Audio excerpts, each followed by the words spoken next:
Bir marta payg'ambarimiz shunday deganlar: Allohning shunday bir ismi bor. Kim bu ismni duosida ishlatsa, duosi ijobat bo'lmay qolmaydi.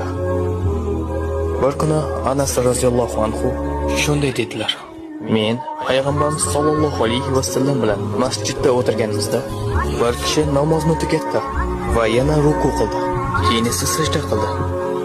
U sajda qilib bo'lgach shunday dedilar: اللهم إني أسألك بأني أشهد أنك أنت الله لا إله إلا أنت الأحد الصمد الذي لم يلد ولم يولد ولم يكن له كفوا أحد.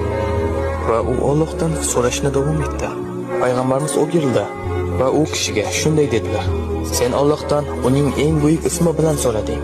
Agarda kimdir Allohdan shu ism bilan iltijo qilsa, Alloh unga javob beradi. Agar kimdir shu ism bilan nimadir so'rasa, Alloh beradi. Alloh buni ikki xil yo'l bilan qiladi.